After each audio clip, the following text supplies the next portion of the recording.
Imaginez un homme qui crie, transpire et saute sur scène devant des milliers de personnes, comme une rockstar, mais qui n'est ni chanteur ni acteur. Cet homme, c'est Steve Ballmer, l'un des PDG les plus exubérants et atypiques de l'histoire de la tech. Derrière son énergie débordante et ses slogans hurlés se cache pourtant une trajectoire impressionnante, celle d'un fils d'immigré devenu milliardaire et patron de Microsoft, l'une des plus puissantes entreprises du monde. Steve Ballmer naît en 1956 à Détroit, dans le Michigan. Son père, émigré suisse, travaille comme manager chez Ford, et sa mère est d'origine biélorusse. Dès son enfance, Steve se distingue par une personnalité vive, un sens de l'humour tranchant et une compétitivité féroce.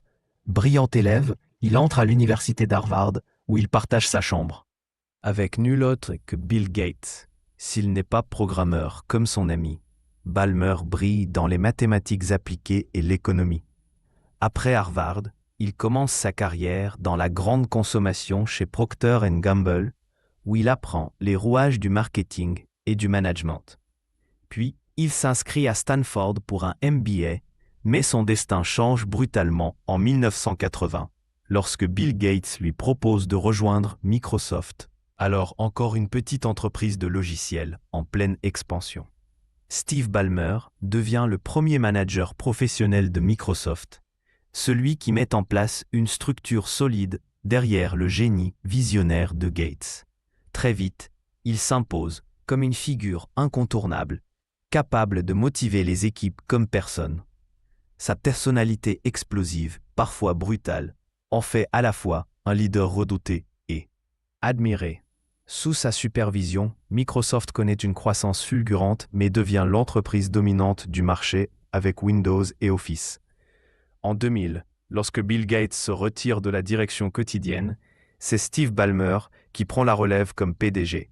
Ce choix surprend certains analystes. Ballmer n'est pas un ingénieur, mais un stratège et un meneur d'hommes. Durant ses 14 années à la tête de Microsoft, il supervise une période de transition majeure. L'entreprise reste ultra rentable, mais rate certains virages stratégiques, notamment l'explosion du smartphone dominé par Apple et Google. Pourtant, Ballmer a aussi ses coups de génie. Il développe massivement la division entreprise, mise sur le cloud computing. Un détail méconnu contribue à sa légende.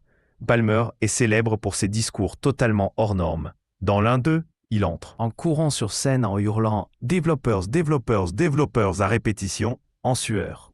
En 2014, Steve Ballmer quitte Microsoft et surprend à nouveau le monde en rachetant l'équipe de NBA des Los Angeles Clippers pour 2 milliards de dollars. Beaucoup estiment qu'il a surpayé, mais quelques années plus tard, la valeur de la franchise explose et prouve encore une fois son flair. Fan de basket, il assiste à chaque match avec la même énergie contagieuse que sur scène, sautant de son siège, criant. Aujourd'hui, selon Forbes, Steve Ballmer fait partie des hommes les plus riches du monde, avec une fortune estimée à plus de 100 milliards de dollars. Mais au-delà des chiffres, il reste une figure unique dans l'univers des affaires, un dirigeant passionné, bruyant, intense. L'histoire de Steve Ballmer rappelle que le succès n'a pas une seule recette. On peut être exubérant, imparfait, parfois critiqué, et pourtant bâtir un empire. Si tu veux découvrir d'autres parcours incroyables de milliardaires qui ont changé le monde, abonne-toi dès maintenant.